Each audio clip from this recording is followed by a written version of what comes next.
Tourism and culture minister সঙ্গে আমরা দ্বিপাক্ষিক বৈঠকও করে এসেছি। তাদের যে স্থাপনাগুলো যেভাবে মেনটেন করে পর্যটন এবং কালচার, এটা নিয়ে যেভাবে তারা কাজ করে, সেই কাজগুলি করার জন্য আমরা একটা প্রাথমিকভাবে সিদ্ধান্ত গ্রহণ করেছি আমাদের মন্ত্রণালয় থেকে, যে আজকে যে প্রেজেন্টেশন দেওয়া হলো সেই প্রেজেন্টেশন আপনারা দেখতে পারেন না সাংবাদিক ভাইরা, কিন্তু আমরা এই প্রেজেন্টেশনের মাধ্যমে একটা জিনিস কনফার্ম করতে চাই যে আমাদের পর্যটন মন্ত্রণালয় এবং সাংস্কৃতিক মন্ত্রণালয়ের সমন্বয়ে একটি কমিটি গঠন করে আমরা প্রথমত যেটা সাংস্কৃতিক সচিব বলেছেন যে ঐতিহ্যবাহী কিছু স্থাপনা, প্রত্নতাত্ত্বিক স্থাপনা দেখার জন্য যে পর্যটনরা যায়, সেখানে প্রত্নতাত্ত্বিক স্থাপনাও আছে, আবার আমাদের পর্যটকরা যাচ্ছে দেখার জন্য। দুই মন্ত্রণালয় অঙ্গাঙ্গি ভাবে জড়িত, মকা এবং মকেট, আমরা যদি শর্ট ভার্সনে বলি, এই দুটা এমইউ করে আমরা এই কাজগুলি শুরু করতে চাই। যেহেতু আমাদের মাননীয় প্রধানমন্ত্রী জনাব তারেক রহমান তিনি এই বিষয়ে অত্যন্ত আগ্রহী যে আমাদের এই সংস্কৃতি ধরে রাখার জন্য এবং পর্যটন খাতকে উন্নত করার জন্য, এবং আমাদের বর্তমানে পর্যটন খাতে আমরা 2 থেকে 3% জিডিপি অর্জন করতে পারি। সেটা আমাদের দুই মন্ত্রণালয়ের সম্পৃক্ততায় আমার কাছে মনে হয় তার যে আশা 7 থেকে 8% আমাদের জিডিপি উন্নত করা, এই কারণেই আমাদের এই প্রাথমিক পর্যায়ে আমাদের এই আজকের এই সিদ্ধান্তটি নেওয়া, যাতে করে আমরা এটা এমইউ করে একটা সার্কিট আমরা বেছে নিব। প্রথমে যে ঐতিহ্যবাহী যে জমিদার বাড়িগুলি আছে, অথবা যেটা আমাদের সচিব সাহেব বলেছেন যে একেবারে আমাদের কক্সবাজার থেকে ওই বৌদ্ধ নিদর্শন ময়নামতি পর্যন্ত আমরা একটা প্রথম পর্যায়ে আমরা একটা বেছে নিব এককভাবে, তারপরে পর্যায়ক্রমে এক এক করে আমরা এই প্রসার ঘটাবো।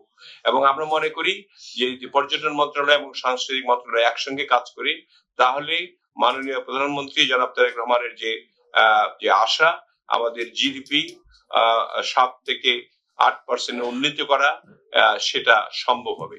আমি মনে করি যে আজকের এই উদ্যোগটা অত্যন্ত সুফল বয়ে আনবে, অত্যন্ত ভালো হয়েছে এবং সুফল বয়ে আনবে, এবং আমরা সকলে একত্রে কাজ করব এটার আশা রেখে আজকের আমাদের এমইউ সাইনিং এর জন্য আমি অনুরোধ করব মাননীয় মন্ত্রী সাংস্কৃতিক মন্ত্রণালয়ের এবং প্রতিমন্ত্রী মহোদয়কে।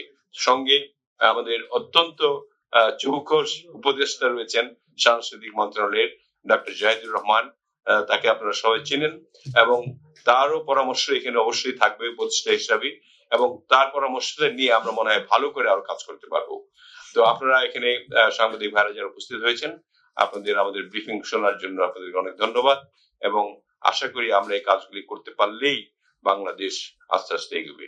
ধন্যবাদ সকলকে। এই নতুন যুগের সূচনা করতে যাচ্ছি, এটা হচ্ছে একটা রেনেসার যুগ। পৃথিবীতে যখনই কোনো দেশে রেনেসার আন্দোলন গড়ে উঠেছে, সে ইউরোপের 16 শতকে আমাদের দেশে একটা অন্ধকার যুগ পেরিয়ে 1801 সাল থেকে একটা নতুন রেনেসার যুগ শুরু হলো, এবং একটা নবজাগরণের যুগ। আমরা মনে করি আমাদের একটা গভীর জমাট বাঁধা অন্ধকারের তমসাচ্ছন্ন ছিল আমাদের এই দেশ, এবং সেই অন্ধকার পেরিয়ে, এবং সেটা স্থায়ী ছিল প্রায় 20-22 বছর যাবৎ। আমরা একটি নতুন যুগের পদার্পণ করছি। সেই পদার্পণের ক্ষেত্রে আমাদের যা কিছু ঐতিহ্য, যা কিছু সংস্কৃতি, যা কিছু আমাদের নিদর্শন যেটা আছে, আমাদের জাতি হিসেবে পৃথিবীর সামনে তুলে ধরার জন্য এটা আমাদের অত্যন্ত সমৃদ্ধ একটা অতীত এবং সংস্কৃতি এবং ইতিহাস রয়ে গেছে। আমাদের আজকের প্রেজেন্টেশন পর্যায়ে আমাদের অনেক কথা বেরিয়ে এসছে। এই জন্য আজকের যে প্রেজেন্টেশন দিয়েছেন পর্যটন মন্ত্রণালয়ের কর্মকর্তা, এটা অত্যন্ত চমৎকার একটা প্রেজেন্টেশন, এবং এর ভিতরে একটা আত্মপ্রত্যয় সেখানে মানে জড়িত ছিল, এটা আমি লক্ষ্য করে দেখেছি। আমরা শুধু এইটুকু বলতে চাই যে আমাদের ঐতিহ্য হাজার হাজার বছরের আগে। আমরা যে নিদর্শনগুলো পেয়েছি শালবন বিহারে, মহাস্থানগড়ে, যেটা খ্রিস্টের জন্মের 3,500-4,000 বছর আগে, এবং অতি সম্প্রতি একটা প্রত্নতত্ত্ব গবেষক, তিনি আমাদের মাগুরা জেলার একটা অঞ্চলে তিনি আবিষ্কার করেছেন যে এখানে একটা মানে প্রাচীন নগরী এখানে আবিষ্কৃত হচ্ছে, এবং এইটা আবিষ্কৃত হবে। সেখানে যে উনি নিদর্শন পেয়েছেন সেটা মহাস্থানগড় থেকে আর অন্য জায়গার থেকে সমৃদ্ধ, এবং সেটা অন্তত খ্রিস্টের জন্মের 5,500 বছর আগে। তাহলে এখন তো 7,500 বছর আগে। আমরা গ্রিক এবং এথেন্সের যে সভ্যতা আমরা জানি, পৃথিবীর সবচেয়ে ওল্ডেস্ট এনশিয়েন্ট যে সভ্যতা এথেন্সে, এবং তারপর মেসোপটেমিয়া যেটা হলো ইরাকে এবং ইরানে, তাদের চেয়েও কিন্তু আমাদের সংস্কৃতি অত্যন্ত সমৃদ্ধ এবং অত্যন্ত মানে যে কারণেই সারা পৃথিবীর মানুষ তারা বাংলায় ছুটে আসতো তাদের ভাগ্য অনুষ্ঠানের জন্য। সোনার বাংলা বলা হতো। এই যে আমাদের দেশের মুসলিম, আমাদের দেশের যে মানে অন্য যে মানে কারুশিল্প, এখানে গহনা, এবং পরবর্তী সময় যে বর্তমানে যে আমাদের যে ইউনেস্কোর কি বলে যে তালিকাভুক্ত হয়েছে আমাদের টাঙ্গাইলের শাড়ি, এটা অসাধারণ, পৃথিবীতে বিখ্যাত। তা শুধু পর্যটন নিয়ে অনেক দেশ, ক্ষুদ্র ক্ষুদ্র দেশ, তারা কিন্তু পৃথিবীতে এখন মাথা তুলে দাঁড়িয়েছে। যেমন আমাদের থাইল্যান্ড, এখন দেখা যাচ্ছে ফিলিপাইন এবং এবং ভিয়েতনাম, যে ভিয়েতনাম একটা বিধ্বস্ত, মালদ্বীপ, এরা কিন্তু পর্যটন নিয়ে।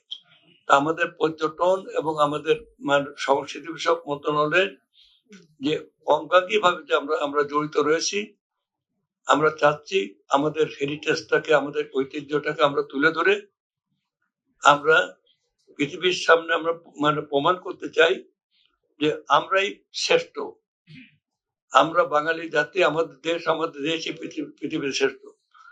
প্রিয় সাংবাদিক বন্ধুগণ, দেশটা আমাদের সবারই, আপনাদের, আমাদের গ্রামের কৃষকদের, শ্রমিকদের, আমাদের তাঁতি নাপিত ধোপা সবারই দেশ। আসুন সবাই মিলে আমাদের প্রিয় মাতৃভূমির ইতিহাস ঐতিহ্যকে আমরা সারা পৃথিবীতে ছড়িয়ে দিই, এবং আমরা সারা দেশের মানুষকে আমরা উদ্বুদ্ধ করি। আমি এই কারণে আজকে আমাদের বসা, এবং আমি আন্তরিকভাবে, অত্যন্ত গভীর আন্তরিকতার সাথে আমি অভিনন্দন জানাই আমাদের বিমান ও পর্যটন মন্ত্রী, এবং তিনি মন্ত্রী হিসেবে শপথ নেওয়ার ঠিক মানে সেকেন্ড ডেতে, গতকাল উনি এসছেন, অফিস করেছেন, আজকে সেকেন্ড ডেতে উনি আমাদের এখানে এসছেন। এবং এই যে তার যে একটা আবেগ, এটা এক ধরনের রোমান্টিক আবেগ, একটা প্রচন্ড মানে এর ভিতর একটা রোমান্টিসিজম আছে, যে আমরাই করব জয়, আমরা করব নিশ্চয়। এবং সেই আবেগ থেকে উনি আমাদের এখানে এসছেন, এবং আমরাও এটা নিয়ে ভাবছিলাম, এবং এই দুই ভাবনা একটা কয়েনসাইড হয়েছে, সেই জন্য আমরা এগিয়ে যাব।